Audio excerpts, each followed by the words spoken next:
Assalamualaikum warahmatullahi wabarakatuh. Waalaikumsalam warahmatullahi wabarakatuh. Sebelum kita mulai pelajaran, silahkan dipimpin untuk berdoa bersama. Di tempat duduk siap berdoa mulai. Bismillahirrahmanirrahim. Raditu billahi rabba wa bil islami dina wa bi Muhammadin nabiyya wa rasula. Rabbi zidni ilma warzuqni fahma. Amin ya rabbal alamin. Terima kasih. Baik, anak-anakku, pada hari ini kita nanti akan belajar tentang materi Al-Quran hadis, yaitu Al-Quran dan wahyu. Sebelum kegiatan pembelajaran dimulai, saya minta kepada kalian semua untuk yang pertama, ini coba dari sekian banyak jumlah siswanya, ada yang tidak hadir. Yang tidak hadir siapa? Berangkat semua? Oke, terima kasih. Baik, perlu saya sampaikan bahwa dalam kegiatan pembelajaran kali ini, sebelumnya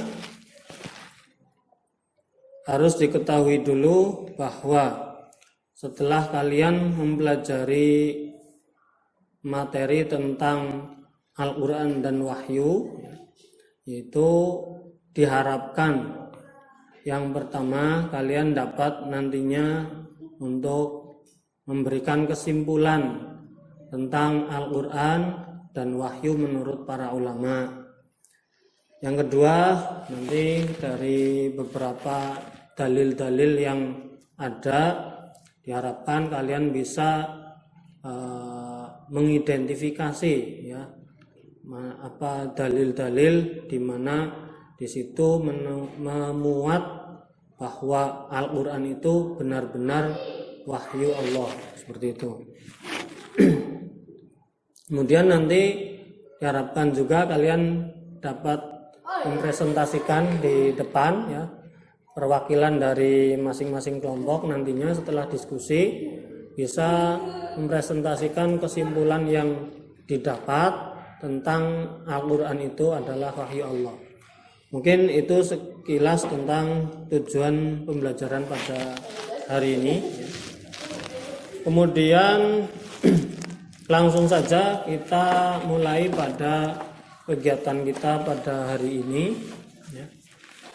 Baik, dari sekian jumlah siswa, nanti Bapak minta untuk membentuk kelompok.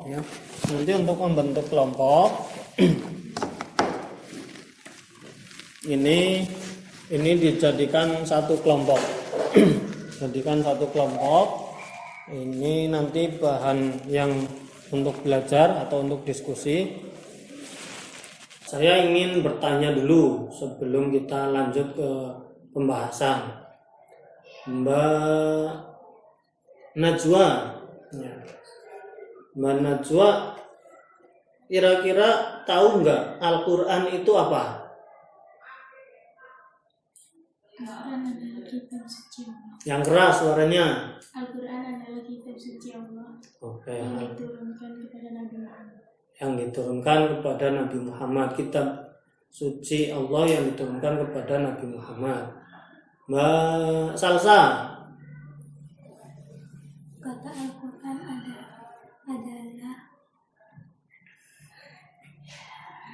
Al-Quran adalah berasal dari lafaz. Al-Quran berasal dari lafaz corona. Oh, itu virus virus corona Baik, Mbak Rehan, sebelum membaca materi ya, yang Mbak Rehan ketahui tentang Al-Qur'an itu apa?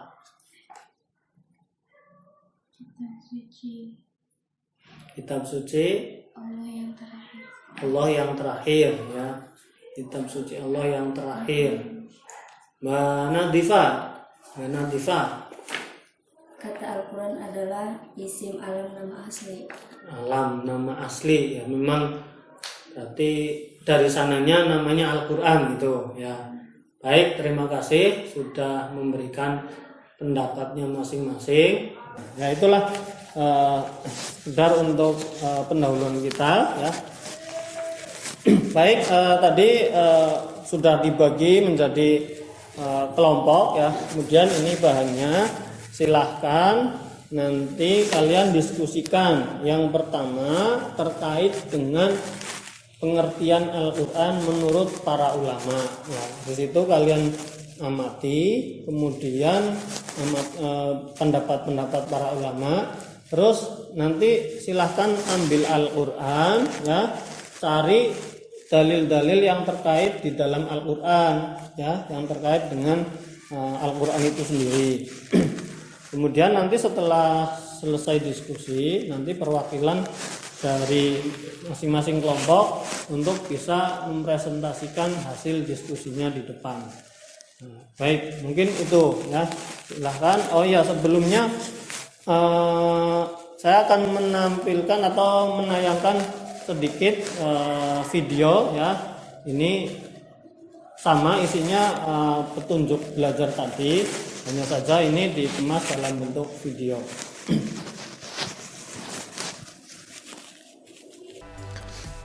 Bahwa di dalam salah satu ayat Al-Quran, yaitu surat Al-Baqarah ayat 1-2, di situ terdapat kutipan ayat yang artinya Alif Lam Mim, bahwa kitab Al-Quran ini tidak ada keraguan padanya, petunjuk bagi mereka yang bertakwa. Nanti silahkan anak-anak bisa membaca ataupun bisa mengambil Al-Quran masing-masing, kemudian membaca ayat ini. Kemudian kita lanjutkan bahwa tema utama yang akan kita pelajari yaitu konsep Al-Quran dan wahyu menurut para ulama. Perlu diketahui bahwa di sini terdapat dua kalimat, yaitu Al-Quran dan wahyu. Sebetulnya apa sih perbedaannya? Sesungguhnya antara Al-Quran dan wahyu itu tidak ada perbedaan. Artinya bahwa Al-Quran itu sudah pasti wahyu, yaitu wahyu Allah. Sedangkan wahyu itu sendiri tidak hanya Al-Quran. Jadi untuk memudahkan pemahaman, Al-Quran itu pasti wahyu, sudah pasti wahyu. Sedangkan wahyu Allah itu tidak hanya Al-Quran. Itu untuk memudahkan pemahaman. Kemudian kita tinjau menurut pendapat para ulama. Yang pertama menurut Al-Lihyani. Menurut beliau bahwa Al-Quran itu berasal dari lafaz qara'a yaqra'u Qur'anan,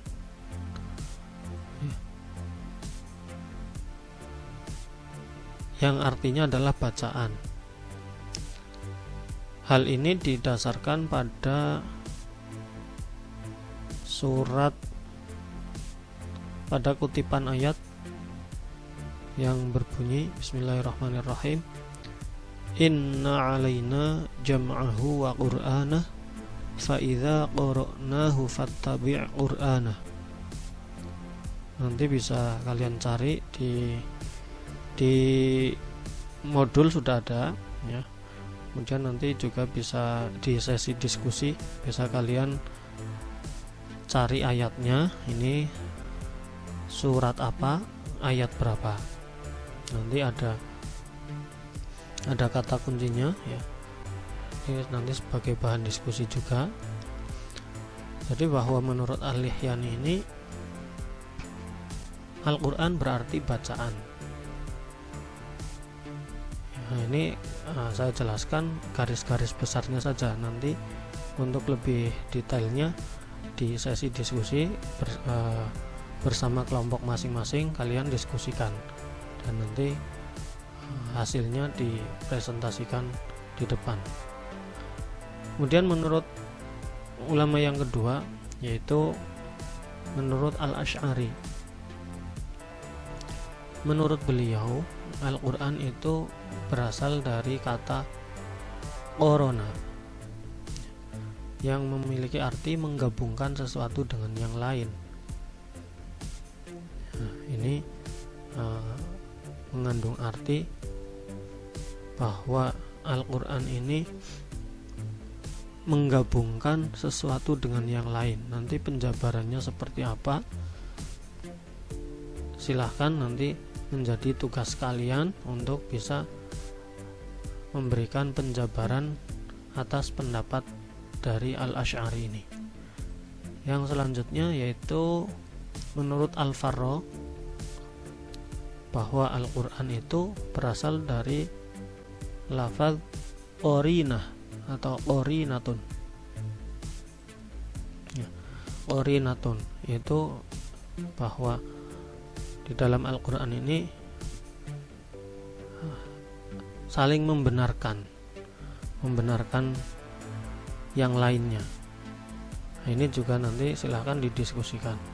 Kemudian yang selanjutnya menurut Az-Zujaj itu bahwa Al-Quran itu kumpulan, artinya Al-Quran ini terdiri dari kumpulan surat-surat dan ayat-ayat. Makanya beliau berpendapat Al-Quran ini mengandung arti kumpulan.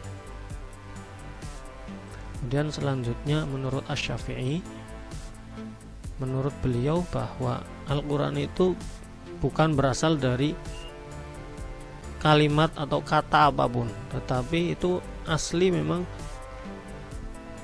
bahwa Al-Quran itu sudah dari sananya itu menjadi sebuah nama. Jadi bukan berasal dari lafaz atau kalimat apapun. Nah, ini nanti silakan juga bisa anak-anak diskusikan bersama kelompoknya masing-masing. Kemudian nanti saya tunggu hasilnya. Kemudian di samping pendapat-pendapat ulama tadi, nanti juga silahkan mendiskusikan beberapa nama-nama Al-Quran. Ada nama Al-Quran itu sendiri, kemudian Al-Kitab, Al-Furqan, kemudian Al-Dzikr, dan At-Tanzil. Nah, nanti tugas kalian mendiskusikan nama-nama Al-Quran ini, kalian mencari lafaz atau ayat-ayat di dalam Al-Quran yang mengandung nama-nama Al-Quran tersebut. Nah, nanti di dalam diskusi nanti kalau ada kesulitan silahkan bisa bertanya, ataupun nanti kami bisa mengarahkan. Jadi itu tugasnya. Nanti silahkan, tadi hanya garis-garis besarnya saja.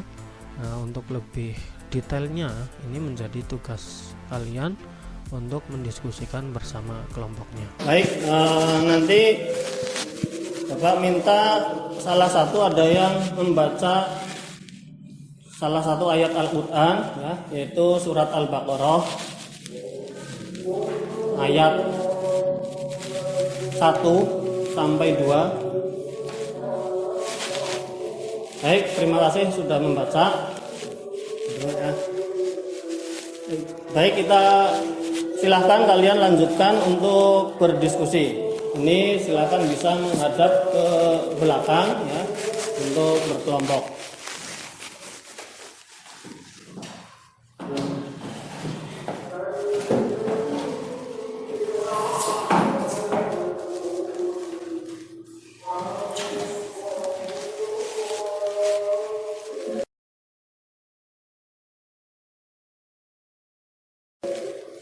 Oke, terima kasih, sudah cukup.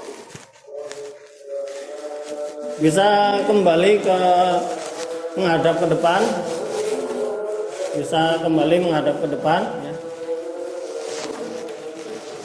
Baik, nanti silahkan perwakilan dari kelompok ini bisa mempresentasikan hasil diskusinya di depan. Oke, terima kasih sudah mempresentasikan hasil diskusi kalian dengan baik. Dan saya kira itu sudah cukup bagus. Berikan apresiasi untuk kelompok kalian.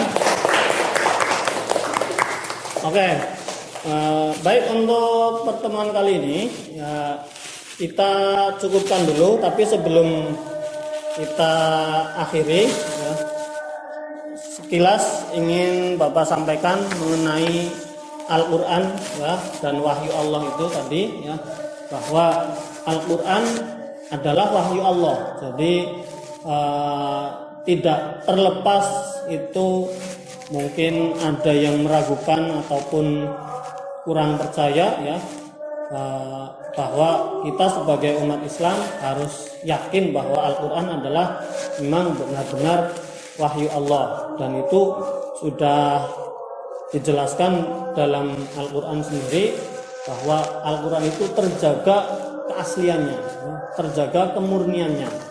Dzalikal kitabu la raiba fi. Tadi pada ayat yang kalian baca tadi itu di situ termaktub dzalikal kitabu la raiba fi, tidak ada keraguan di dalamnya. Jadi itulah pelajaran kita pada pertemuan kali ini ya. Bapak harap setelah kalian mempelajari ini ya, nantinya bisa semakin bertambah keimanannya, bertambah keyakinannya, dan bertambah pengamalannya ya, terutama minimal dalam membaca Al-Quran yang tadinya baru 1 kali bisa jadi 2 kali ya, yang 2 kali bisa jadi 3 kali, dan seterusnya. Itu namanya ada peningkatan ya. Mungkin itu saja pertemuan kita pada kali ini ya. Jangan lupa untuk pertemuan yang akan datang ya, nanti kita akan mempelajari materi selanjutnya ya, yang masih berkaitan dengan Al-Quran, tapi pada sebab-sebab atau sejarah turunnya Al-Quran. Itu saja, terima kasih. Kurang lebihnya kami mohon maaf. Saya akhiri. Assalamualaikum warahmatullahi wabarakatuh. Waalaikumsalam.